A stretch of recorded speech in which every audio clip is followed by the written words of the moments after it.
Di sini, Grammy itu cuma menggunakan nama BTS doang untuk mendapatkan penayangan yang besar dari para fandom BTS sendiri, yaitu para ARMY.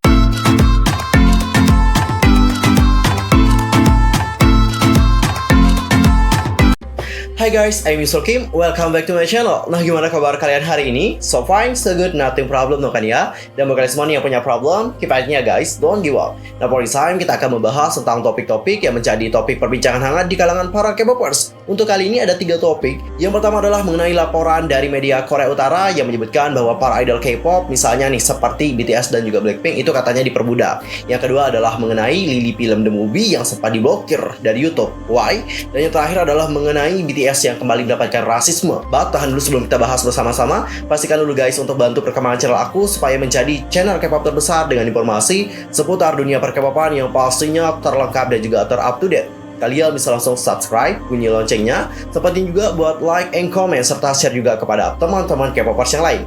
Tanpa basa-basi lagi, langsung aja yuk guys kita bahas bersama-sama. Oke, untuk pertama di sini kita akan mulai dulu membahas mengenai media Korea Utara yang baru-baru ini memberikan laporan mereka mengenai idol K-pop Korea Selatan. Dalam laporan itu mereka menyebutkan bahwa para idol K-pop itu katanya diperbudak oleh agensi mereka. Jadi media yang melaporkan hal itu adalah Arirang Meari yang melaporkan bahwa para idol K-pop katanya mendapatkan perlakuan yang tidak layak dan bahkan diperlakukan seperti budak nih oleh agensinya. Seperti yang mereka tuliskan, baru-baru ini penyanyi muda terkenal di Korea Selatan dipaksa menjalani kehidupan yang menyedihkan oleh perusahaan besar. Nah, penyanyi seperti BTS dan juga Blackpink menandatangani kontrak eksklusif dengan perusahaan hiburan besar, misalnya seperti SM Entertainment di usia muda, seperti di sekolah dasar atau menengah dan menerima pelatihan untuk menjadi penyanyi. Media tersebut juga menuliskan bahwa para idol K-pop katanya dilarang bepergian keluar asrama dan hanya bisa tidur 2-3 jam setiap harinya sambil mendapatkan pelatihan yang keras. Keuntungan yang didapatkan dari para idol K-pop tersebut kemudian masuk ke perusahaan dengan kedok biaya pelatihan.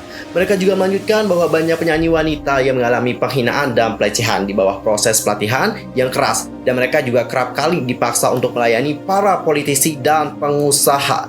Banyak penyanyi muda menderita tekanan mental yang sangat besar dan hidup seperti berada di penjara tanpa adanya jeruji besi. Bahkan sampai ada yang menghilangkan nyawanya sendiri sambil meninggalkan surat wasiat untuk mengungkapkan betapa menyesalkan kehidupan mereka. Media Korea Utara juga menyebutkan bahwa fakta tersebut telah dilaporkan secara langsung oleh media Korea Selatan dan juga media luar negeri. Artikel tersebut dirilis oleh media Korea Utara setelah belakangan ini popularitas K-pop semakin meluas di kalangan remaja Korea Utara. Oke, tadi kita udah melihat bagaimana laporan dari media Korea Utara yang menyebutkan bahwa beberapa idol K-pop itu katanya diperlakukan tidak layak dan bahkan diperlakukan seperti budak oleh agensi mereka. Dan tolong dicatat sekali lagi bahwa di sini mereka itu tidak menyebutkan secara spesifik bahwa BTS dan Blackpink itu diperlakukan seperti budak. Tidak. Hanya saja judul artikel itu kayak melebih-lebihkan gitu ya. Jadi banyak yang bilang bahwa media Korea Utara ini itu menyebutkan bahwa BTS dan juga Blackpink katanya diperlakukan seperti budak oleh agensi mereka. Tapi sebenarnya tidak kok. Aku tidak melihat bahwa mereka di sini menyebutkan secara spesifik seperti itu. Mereka di sini hanya menggunakan perumpamaan saja. I think so sih guys. Tapi setiap orang kan memiliki pandangan yang berbeda nih. Kalau menurut kalian sendiri bagaimana, langsung saja komen di kolom komentar. Dan setelah aku lihat-lihat juga, emang benar sih apa yang dikatakan oleh media Korea Utara tersebut benar.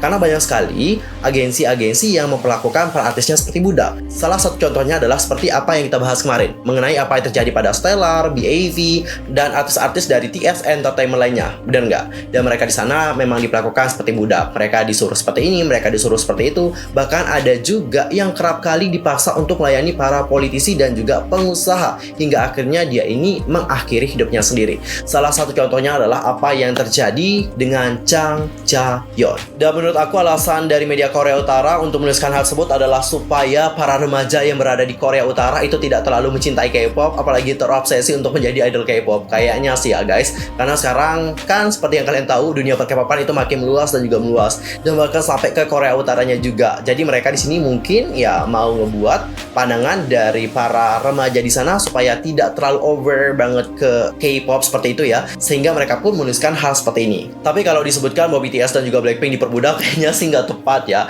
Karena seperti yang kalian tahu bahwa BTS dan juga Blackpink sih biasa-biasa aja. Jadwal mereka juga emang padat sih. Tapi kalau kita bandingin dengan artis-artis lain, jadwal BTS dan juga Blackpink sih sebenarnya nggak terlalu padat juga. Misalnya nih seperti Blackpink, aku kan memang ngikutin banyak girl group nih. Kalau boy group sih aku kurang ngikutin banget. Khususnya Blackpink. Blackpink kalau comeback nggak terlalu banyak banget sih comebacknya. Paling setahun itu sekali doang. Jarang banget mereka ini comeback dalam rentan waktu yang berdekatan. Jarang banget kan. Dan khusus untuk YG Entertainment, mereka kan juga agensi yang tidak pernah memungut biaya dari para trainee-nya. Jadi kalau kita trainee di YG Entertainment itu kayak merasa tenang aja sih, karena kita di sini tidak perlu membayar biaya pelatihan, bener nggak? Dan aku juga kerap kali mendengar bahwa artis-artis dari YG Entertainment kalau dalam hal comeback itu emang lama banget nih guys, karena di sana mereka itu mempersiapkan comeback mereka dalam waktu yang emang bener-bener lama gitu, supaya karya mereka ini dipastikan bagus dan juga booming di pasaran. Dan untuk BTS sendiri, aku rasa Big Hit Entertainment juga memperlakukan artisnya dengan baik. Kalau kalian sendiri bagaimana? Langsung saja komen di kolom komentar. Oke Cinggu, sekarang kita akan masuk ke topik yang kedua. Kali ini kita akan membahas mengenai Lily Film The Movie yang sempat diblokir. Alasannya adalah karena video tersebut berisi konten dari SMA yang telah memblokirnya di negara Anda berdasarkan hak cipta. Dan untuk informasi saja nih guys, Lily Film The Movie dirilis pada tanggal 12 Februari. Klip sinematiknya tidak hanya menampilkan Lisa yang memamerkan gerakan tariannya yang terkenal dengan koreografi yang sangat memukau, tetapi Lisa juga memamerkan kesempatannya dalam berakting. Film video itu disutradarai oleh Anthony King, berlatarkan lagu Tomboy dari Destiny Rogers. Dan Destiny Rogers di sini mengungkapkan kegembiraannya dengan meninggalkan komentar di YouTube. Tak lama setelah Lisa memposting video tersebut, ia menuliskan, "Terima kasih sudah mengenalkan laguku, ini sangat luar biasa." Wow. Ini videonya udah lama banget, beberapa bulan yang lalu. Tapi kenapa sekarang baru diblokir? Kenapa nggak pas awal-awal aja diblokir? Dan di sini yang punya lagunya yaitu Destiny Rogers itu telah menuliskan bahwa, "Hey guys, I'm seeing everyone respond on the Lily film. I'm working with Sony to help get it back up and running. For now, just hang tight. I'll make sure everything gets short." Jadi di sini Destiny Rogers itu dengan gercep ya menenangkan para bling yang sudah sangat khawatir banget dengan Lily Film yang tiba-tiba kayak diblokir gitu. Di sini dia bilang bahwa dia bersama dengan Sony itu akan segera menyelesaikan permasalahan itu dengan YouTube. Dan akhirnya sekarang si Lily Film The Movie itu udah kembali normal. Dan mengenai hak cipta, jujur ya guys, sebenarnya Lisa dari video itu tidak mendapatkan uang sama sekali. Tidak mendapatkan uang. Kalian mungkin di sana melihat ada yang iklan-iklan gitu. Tapi sebenarnya iklan itu tidak jatuh ke YouTube-nya Lisa, tapi iklan itu jatuh ke Destiny Rogers. Karena kalau kalian lihat di sini ada sebuah screenshotan, kalian dapat perhatikan di sini dalam hak cipta di sini tertuliskan bahwa lagu tersebut itu dimiliki oleh Destiny Rogers. Jadi kalau ada hal-hal seperti ini di video orang lain kalian temukan, berarti video tersebut tidak jatuh kepada konten kreator tersebut, tapi uang yang dihasilkan oleh video itu akan jatuh kepada konten atau pemilik hak cipta dalam lagu tersebut. Jadi di sini Lisa itu sama sekali tidak mendapatkan uang, sama sekali. Dan sudah dari awal lagu tersebut emang sudah memiliki hak cipta. Jadi aneh banget tiba-tiba diblokir gitu ya. Dan of course melihat hal ini Destiny Rogers menjadi heran juga. Dan aku juga sangat salut banget dengan si Destiny Rogers karena dia juga sangat gercep banget bersama dengan Sony menyelesaikan permasalahan tersebut. Dan tolong dicatat ya guys, Destiny Rogers di sini itu tidak sama sekali dirugikan oleh Lisa, tidak. Melainkan Destiny Rogers juga di sini mendapatkan keuntungan. Selain mendapatkan AdSense dari video Lisa tadi, dia di sini juga mendapatkan promosi dari Lisa. Karena sebelumnya mungkin banyak dari kita yang tidak tahu siapa itu Destiny Rogers. Bener, aku secara pribadi jujur tidak pernah mengenal siapa itu Destiny Rogers. Tapi dikarenakan melihat Lily Film The Movie dan melihat lagunya judulnya Tomboy ya. Dan Tomboy ini itu dimiliki oleh Destiny Rogers. Jadi dari sana kita itu tahu siapa itu Destiny Rogers. Terus kalau ini tuh bukan ulah dari Destiny Rogers yang punya lagu, lalu siapa dong? Jawabannya cuma satu, yaitu para haters dari Lisa. Yang mana haters dari Lisa itu tidak senangkan dengan kesuksesan dari Lily Film. Jadi dia di sini bersama dengan gerombolan haters lainnya itu mereport video dari Lisa yang Lily Film The Movie. Dan akhirnya video dari Lisa ini pun diblokir oleh pihak YouTube. But kembali lagi nih guys, meskipun banyak yang report video tersebut, tapi kalau pemilik karya bilang it's okay dan mereka pengen video tersebut kembali, ya udah sih video tersebut pasti dapat kembali dengan mudah. Seperti apa yang terjadi dengan Lisa ini, videonya dapat kembali dengan mudah karena yang punya karya di sini sama sekali tidak mempermasalahkan bahwa Lisa menggunakan lagunya. Oke, kalau kalian sendiri sebagai para bling melihat hal ini bagaimana, langsung saja sampaikan pendapat kalian di kolom komentar. Dan sekarang kita akan masuk ke topik yang terakhir, kali ini mengenai BTS, yang mana BTS ini kembali mendapatkan rasisme.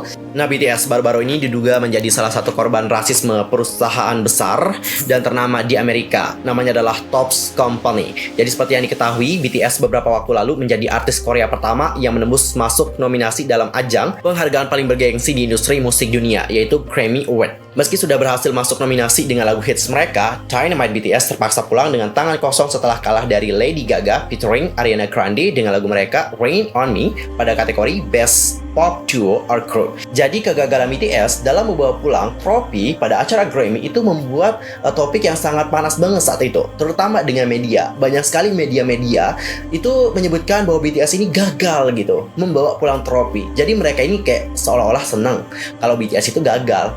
Itu doang yang disorot guys, serius. Itu doang yang disorot. Padahal di sana di acara Grammy itu banyak sekali artis-artis yang tidak membawa pulang trofi kemenangan. Tapi yang paling disorot oleh mereka, terutama media luar, itu adalah tentang BTS. BTS dan juga BTS. BTS yang tidak berhasil membawa pulang trofi. Apa masalahnya sih? Yang namanya persaingan juga wajar banget kalau ada yang menang dan juga ada yang kalah. Terus kenapa BTS kalau kalah itu disorot? Kenapa yang lain tidak disorot? Oh ini gagal, artis ini gagal lo bawa. Kenapa nggak dituliskan seperti itu? Kenapa hanya BTS saja? What happened? Apakah ada masalah ya media-media sana dengan BTS? Oh gini, aku tahu. Karena kemarin BTS ini kan sukses dengan karya mereka sendiri tanpa adanya bantuan dari media-media. Jadi media-media ini mungkin merasa senang gitu ya kalau BTS itu gagal gitu. Karena ya seperti yang kalian tahu gitu, mereka di sini tidak mendapatkan uang yang banyak dari BTS. Karena seperti yang kalian tahu bahwa banyak sekali artis-artis itu kan memanfaatkan media sebagai jalur promosi mereka. Tapi BTS tidak demikian. Mereka di sini tidak perlu media untuk mempromosikan mereka, tidak. Tapi mereka di sini mempromosikan diri mereka dengan karya-karya hebat mereka. Dan kita akan comeback lagi ke inti permasalahannya. Bahkan salah satu perusahaan permain karet terbesar di Amerika, yaitu Topps Company, yang telah berdiri sejak tahun 1938, membuat sederet series permain karet mengambil tema Grammy dengan menamainya sebagai Grammy Award.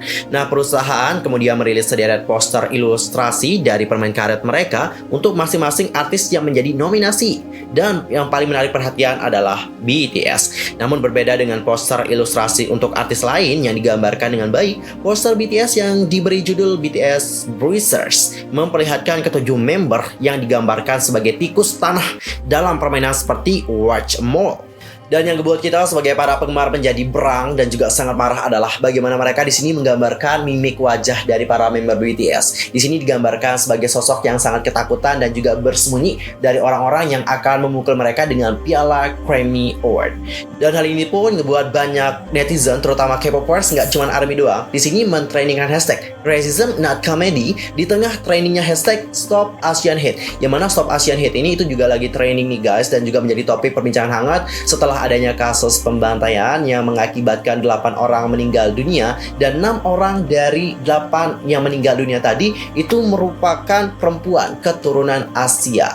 Dan aku juga menjadi heran sekaligus ngeri juga ya sama luar negeri sana. Kenapa sih mereka itu gitu banget sama kita? Apa sih salah kita sebagai orang Asia? What happened? Apa yang telah kita lakukan sehingga mereka ini ngebenci banget sama kita? Emang kita pernah ya kayak nggak respect sama negara mereka? Emang pernah? I think no ya. Tapi kenapa mereka begitu rasis banget sama kita? Apa sih salah kita sebagai orang Asia? What? Oke, mengenai Grammy Award, jadi baru-baru ini ada sebuah media dan juga para netizen sih sebenarnya udah berpikiran lama mengenai hal ini, bahwa Grammy Award itu emang sengaja nih menggunakan BTS itu sebagai candy eye atau sebagai penaik rating dan juga pengumpul viewers yang banyak untuk acara mereka. Jadi salah satu hal itu diungkapkan oleh media, nama medianya adalah Refinery29, dan menuliskan artikel dengan judul The Grammy Using BTS as Eye Candy and Everyone Saw Right Through It.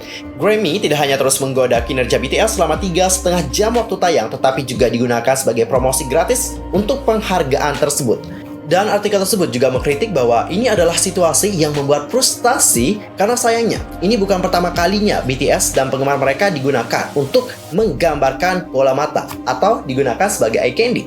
Dan penulis juga menjelaskan bahwa sebagian besar BTS diundang ke acara penghargaan Amerika dan mereka sering dikeluarkan dari penghargaan kreatif utama dan dimasukkan ke dalam kategori terpisah dari rekan-rekan barat mereka. Dan ini juga merupakan hal yang biasa bahwa mereka akan mencoba mengambil hati mereka dengan para fandom K-pop dengan terlibat dengan mereka, baik di Twitter dan juga dalam permainan terang-terangan untuk menumbuhkan pengikut mereka. Singkatnya, di sini Grammy itu cuma menggunakan nama BTS doang untuk mendapatkan penayangan yang besar dari para fandom BTS sendiri, yaitu para ARMY. Dan artikel tersebut juga udah diterjemahkan ke dalam bahasa Korea dan juga banyak sekali netizen Korea yang setuju dengan pendapat dari artikel tersebut. Dan jujur, aku secara pribadi sangat setuju dengan artikel itu bahwa memang benar BTS ini cuma digunakan sebagai eye candy. Makanya BTS kalau nggak salah itu ditaruh di line up terakhir untuk tampil, benar nggak? Mereka itu tampil di terakhir kan guys, karena kalau BTS nampil di awal ya udah sih para ARMY udah langsung bubar gitu. Ngapain nonton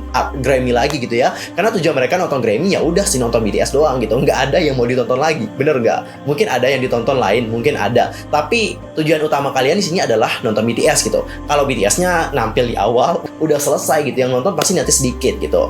Jadi memang benar gitu bahwa BTS di sini cuma digunakan sebagai eye candy doang gitu ya oleh Grammy Award. I think so sih guys. Karena sekarang kalau nggak gunain K-pop gitu ya ke acara mereka, of course di sini dapetin penayangan juga ya segitu-gitu aja gitu. Beda. Kalau ngajakin K-popers lagi itu beda banget ceritanya. Nanti mereka akan trending di Twitter, habis itu mereka juga mendapatkan rating dan juga penayangan yang banyak. Benar nggak guys?